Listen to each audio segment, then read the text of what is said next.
Hi, all of my viewers. This is Dr. Asha Medi George. I am a prosthodontist and I am working as a senior lecturer.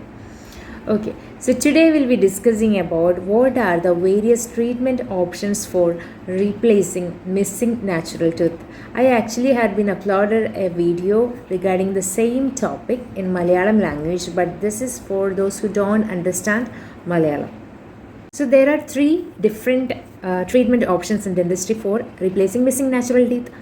One is a removable option, second fixed, and the third one is implant. Implant can be removable or fixed according to the number of missing teeth. Okay, so when we give a removable process, it is the least expensive one when compared to the implant process and the fixed process. Okay, but when we compare the cost of fixed process or bridge and implant is a very expensive compared to the fixed processes. Okay, so removable process can be given to all of the patients for all age groups, whereas fixed processes or bridge cannot be given to patients under the age of 18. Same is applicable for implants also. Implants under fixed processes cannot be given in patients under the age group of 18. Why it is like that?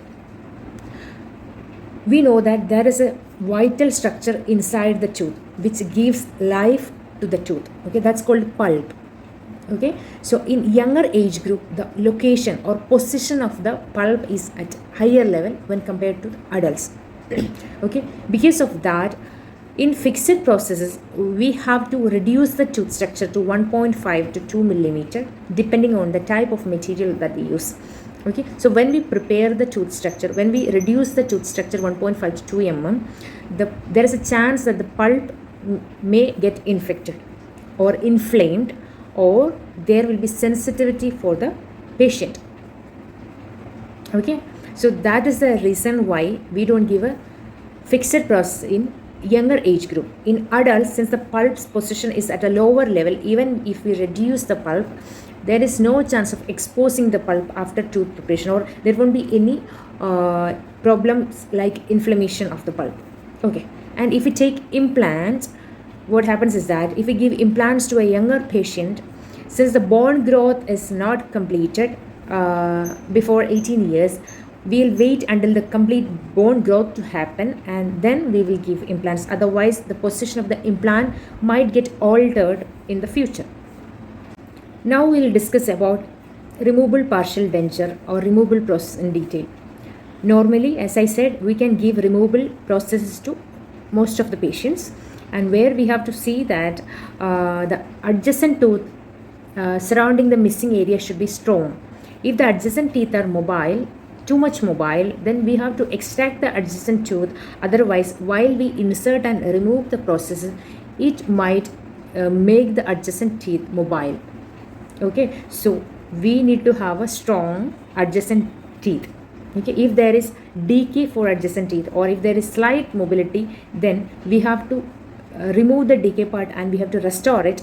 Then we can give a removable process.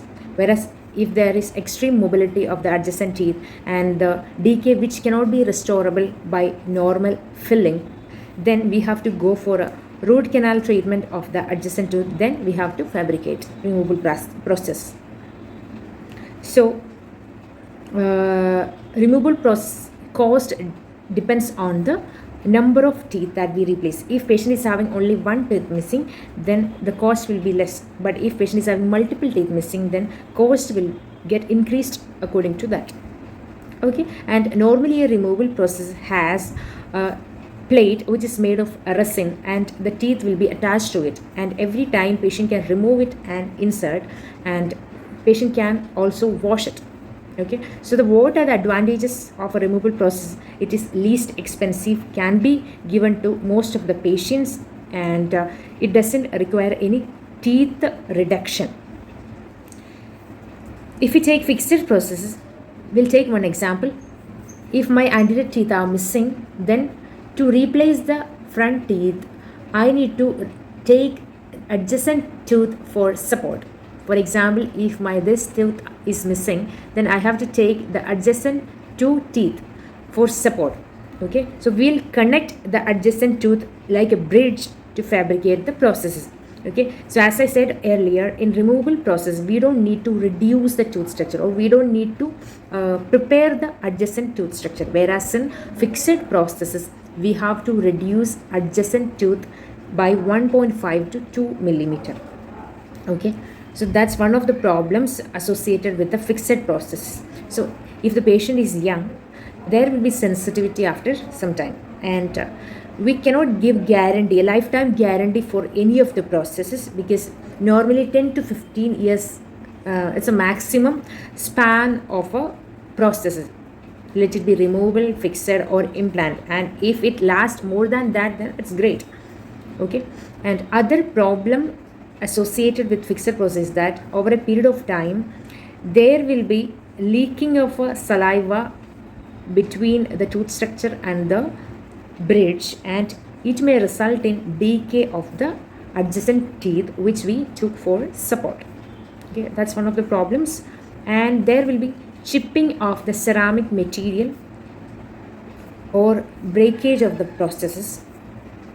Okay, but what is the advantage? It is a fixed process. Patient will be having that psychological feeling that it is a fixed one, and patient can't remove a fixed process by herself or himself. Only dentist can remove, and still it's a tedious process to take out a cemented bridge from the patient's mouth.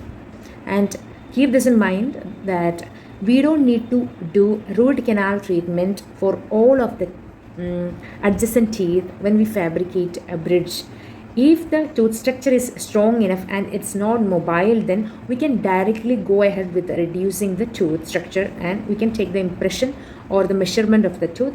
Then the lab technician will fabricate the bridge or the fixed process. And when we talk about implants, in implants, we don't need to reduce the adjacent tooth. Okay, we will directly place a screw-like object inside the tooth. We call it as implant fixture. We will drill the bone, jaw bone, and we will insert the implant within the bony cavity, and we will place a crown. In layman term, it's cap. Okay, so in removable processes, we have to give a plate along with the tooth, but in fixed process, we need to connect the adjacent teeth like a bridge. But in case of implant, we will place a screw-like object in the bone, and we will place a cap over it. So when we compare all these three options, in my personal opinion, implants are the best. Why? Because we don't damage the adjacent teeth, and if at all implant fails after 10 to 15 years, patient will be left with other two options like fixed process or bridge or the removable process finally. So when we talk about completely edentulous patients or patients who don't have any teeth in his or her mouth, what are the three different options? Again, removable processes, then fixed processes.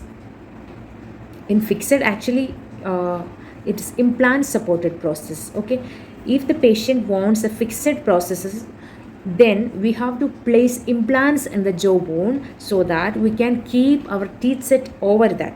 It can be of two types: removable implant supported processes and fixed implant supported processes. Okay, and fixed implant supported process is the best, where the patient will feel like the patient is having his or her natural teeth, because patient can't remove the implant supported fixed process from his or her mouth.